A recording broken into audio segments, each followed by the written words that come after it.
Halo teman-teman, selamat datang di channel Animus Sang Indigo.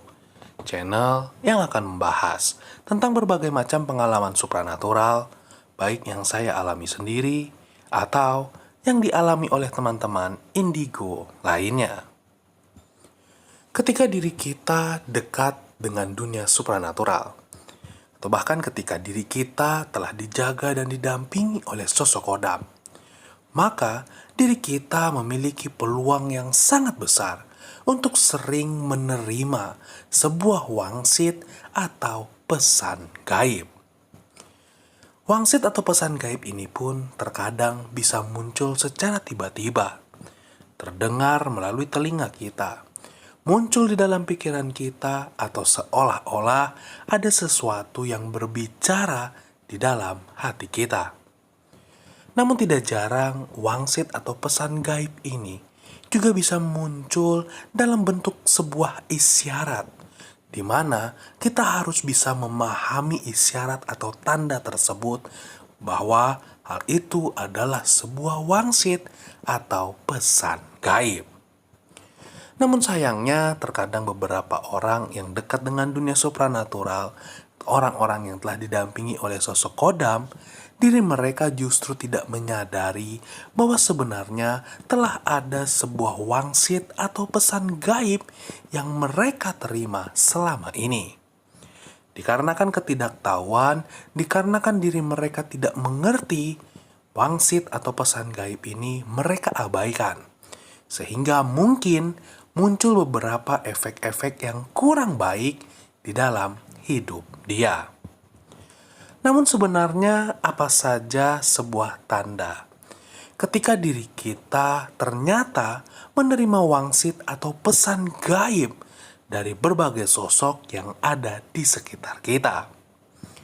Ya, hal ini akan saya bahas pada video kali ini. Namun, seperti biasa, sebelum saya melanjutkan video ini lebih panjang lagi, saya ingin berterima kasih kepada teman-teman yang telah mengapresiasi setiap video yang telah saya upload dengan memberikan super thanks. Karena pastinya setiap apresiasi yang teman-teman berikan kepada saya akan membuat saya lebih semangat lagi untuk mengupload berbagai macam video menarik seputar pengalaman supranatural. Lantas, apa sebenarnya sebuah tanda ketika diri kita ternyata telah menerima sebuah wangsit atau pesan gaib? Yang pertama teman-teman, jika kita sedang menerima wangsit, biasanya kita akan selalu terbayang-bayang dengan wangsit atau pesan gaib yang telah kita terima. Misalnya, secara tiba-tiba diri kita mendengarkan sebuah suara yang memerintahkan kita untuk melakukan sesuatu. Maka sepanjang aktivitas kita, suara tersebut akan selalu terngiang-ngiang di kepala kita. Atau jika seandainya wangsit yang kita terima ternyata datang melalui alam mimpi, maka dalam beberapa hari ke depan, diri kita bisa secara terus-menerus mengalami mimpi yang sama, menerima wangsit atau pesan gaib.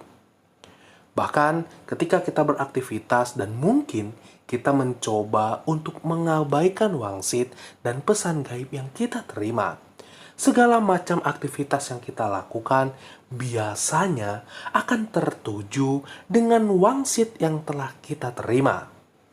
Jadi, sekeras apapun kita mencoba untuk menjauh, untuk melupakan wangsit atau pesan gaib yang telah kita terima, semuanya akan sia-sia. Yang kedua teman-teman, biasanya ketika seseorang yang telah menerima wangsit atau pesan gaib dan diri dia mencoba untuk mengabaikannya, untuk melupakannya atau menghiraukannya, biasanya diri dia akan menerima berbagai konsekuensi dari sosok makhluk alam gaib yang telah memberikan wangsit tersebut. Kebanyakan orang-orang ini akan mengalami sakit, secara tiba-tiba menderita sebuah penyakit yang tidak masuk di akal. Atau semua yang ingin dia lakukan atau yang sedang dia lakukan bisa berantakan. Bahkan tidak jarang sampai hubungan sosial antara orang itu dengan orang-orang lain di sekitar dia juga bisa hancur berantakan. Semua ini biasanya akan membaik ketika diri dia telah menjalankan wangsit yang telah dia terima. Akan tetapi teman-teman, bagaimana caranya kita bisa mengetahui yang kita terima ini memang benar-benar sebuah wangsit atau pesan gaib, atau justru yang kita terima ini sebenarnya hanyalah sebuah halusinasi? Ya, seperti yang saya katakan di awal, jika memang yang kita terima adalah wangsit atau pesan gaib, maka hal ini akan muncul secara terus-menerus tanpa henti sampai kita melakukan apa yang diperintahkan dalam wangsit atau pesan gaib tersebut.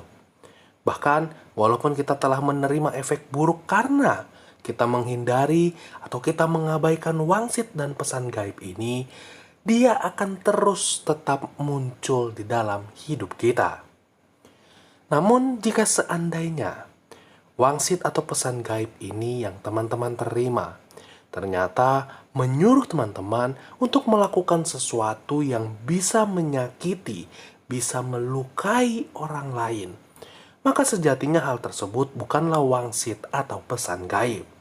Sebab sebuah wangsit atau pesan gaib hanya memerintahkan kita untuk melakukan hal-hal yang sama sekali tidak merugikan orang lain. Sebagai contoh, wangsit atau pesan gaib terkadang memerintahkan seseorang untuk beramal agar rezeki dia juga ikut membaik setelah diri dia beramal. Atau orang tersebut diperintahkan untuk mendatangi atau mengunjungi sebuah makam tertentu untuk diri dia berziarah agar membersihkan energi-energi negatif di dalam diri dia atau hal-hal lain yang tidak merugikan dan mencelakai orang lain.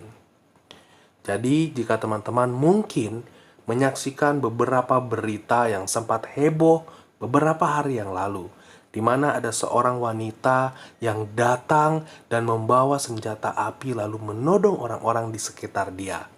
Setelah ditanya, wanita tersebut mengaku menerima sebuah wangsit di mana dia harus melakukan hal tersebut. Maka sebenarnya wanita itu bukanlah menerima sebuah wangsit atau pesan gaib. Kan tetapi apa yang dia dengarkan hanyalah sebuah halusinasi. Atau bahkan mungkin yang dia dengarkan adalah bisikan gaib yang ingin merusak hidup dia. Tentu saja jika kita tidak melakukan hal tersebut, maka tidak akan ada efek apapun dalam hidup kita. Sebab hal yang dia dengar itu bukanlah sebuah wangsit. Sampai di sini video saya. Salam indigo, salam topeng.